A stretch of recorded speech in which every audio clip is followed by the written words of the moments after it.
Hi, hello all. Welcome to Simple Max Magic Tamil. A alone can do a certain job in 25 days, which B can do in 20 days. A started the work and was joined by B after 10 days. The work last for how many days அப்படின்னு கேட்டிருக்காங்க. அதாவது A வந்து ஒரு ஜாபை வந்து 25 டேஸில் முடிக்கிறாரு. அதே ஜாபை B வந்து 20 டேஸில் முடிக்கிறாங்க. இப்போ ஒரு ஒர்க் ஸ்டார்ட் பண்ணதுக்கப்புறம் வந்து பி வந்து 10 டேஸ்க்கு அப்புறம் ஜாயின் பண்ணுறாங்க ஏ கூட. அப்போ அது எவ்வளோ நாளில் வந்து அந்த ஒர்க் கம்ப்ளீட் ஆகும் அப்படின்றது தான் கொஷின். இப்போ 25க்கும் 20க்கும் எல்சிஎம் எடுப்போம். இப்போ 5 டேபிளால் கேன்சல் பண்ணால் இது 5 4.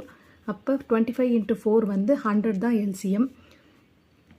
எஃபிஷியன்சி ஆஃப் ஏ வந்து நம்ம பார்த்தோன்னா 100 / 25 is equal to 4 unit.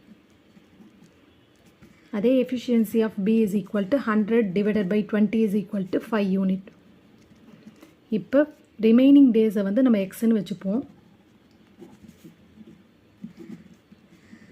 First work வந்து 10 டேஸாக வந்து ஏ வந்து பண்ணுறாங்க. அப்போ 10 × 4 ப்ளஸ் அதுக்கப்புறம் தான் பி ஜாயின் பண்ணுறாங்க.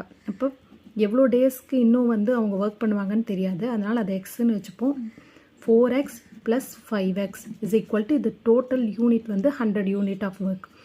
அப்போ 40 + 9x is equal to 100. 9x is equal to 100 - 40 is equal to 60. x is equal to 60 / 9 is equal to 20/3 days இன்னும் அவங்க ஒர்க் பண்ணுவாங்க. இப்போ டோட்டல் டேஸ்னால் ஃபஸ்ட்டு ஒரு 10 டேஸ் ஏ ஒர்க் பண்ணாங்க. அப்புறம் வந்து பி வந்து 10 டேஸ்க்கு அப்புறம் ஜாயின் பண்ணதுனால 20 / 3 டேஸ் வந்து அவங்க ஒர்க் வந்து லாஸ்ட் ஆகுது. அப்போ எல்சிஎம் எடுத்தோன்னா 30 + 20 / 3 is equal to 50/3 is equal to 13. Balance வந்து 2 வரும். அப்போ 6 3s are 18. ரிமைனிங் 2 / 3 16 2/3 டேஸ் தான் இதோட ஆன்சர்.